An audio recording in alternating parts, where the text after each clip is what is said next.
Hi friends, is sorry cinema bus அப்டேட்டில் ஒரு லேட்டஸ்டான ஒரு அப்டேட்டோடு வந்திருக்குங்க. கூலி படத்தோடைய லாஸ்ட் நாள் ஷூட்.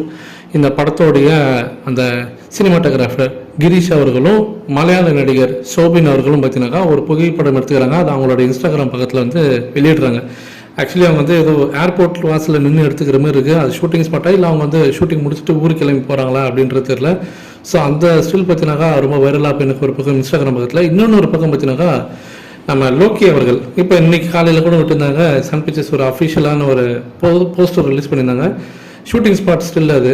ஸோ ரஜினி சார் கூட நின்று பேசினுக்கிற மாதிரி லோகேஷ் கனகராஜ் அவர்கள்.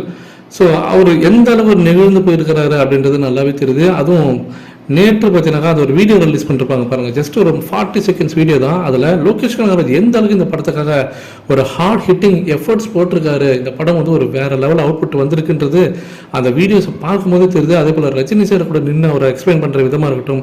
ஸோ அதெல்லாம் பார்க்கும்போது கண்டிப்பாக இந்த படம் வேற லெவலில் இருக்க போகுது. ஸோ லாஸ்ட் நாள் அன்னைக்கு பார்த்தீங்கன்னாக்கா அவர் ரொம்ப நெகிழ்ந்து போயிட்டாராம். ரொம்பவே ஒரு உணர்ச்சி வசப்பட்டிருக்காரு. ஏன்னா வந்து தன்னுடைய கெரியரில் பார்த்தீங்கன்னா இந்த படம் ஒரு பெரிய மைல்ஸ்டோனாக இருக்குன்றது அவர் ரொம்ப தீர்க்கமாக நம்புறாரு. அதுக்கு ரஜினி சார் எந்த அளவுக்கு ஒத்துழைச்சிருக்காருன்றதை நினச்சி தான் ரொம்ப ரொம்ப எக்ஸைட்டாக இருக்காரு. அதே போல் அவர் நிகழ்ந்து போயிருக்காரு அப்படின்ற மாதிரி சொல்லியிருக்காங்க.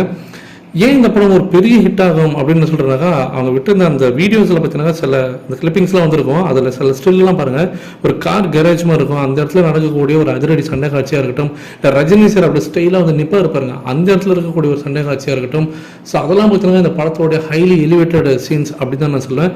அதே போல் ரஜினி சார் ஒரு ஓப்பன் ஸ்பேஸில் பேக்ரவுண்டில் அந்த மவுண்டன்ஸ்லாம் இருக்கும், அந்த இடத்துல நிற்கக்கூடிய அந்த காட்சிகளாக இருக்கட்டும்.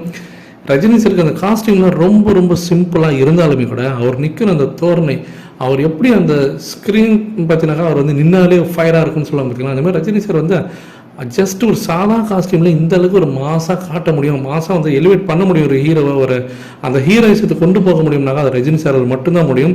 கண்டிப்பாக மிரட்டலாக இருக்க போதுங்க இந்த சீன்லாம். இந்த ஸ்டில்ல பார்க்கும்போதே ரஜினி சாரோட தோரணையும் அந்த பேக்ரவுண்டில் இருக்கக்கூடிய அந்த லைட் செட்டிங்கை பாருங்கள், அதுவே செமையாக இருக்குது. இதெல்லாம் வந்து நீங்கள் ஃபைனல் அவுட்புட்டில் பார்க்கும்போது மிரட்டலாக இருக்க போகுது ஃப்ரெண்ட்ஸ்.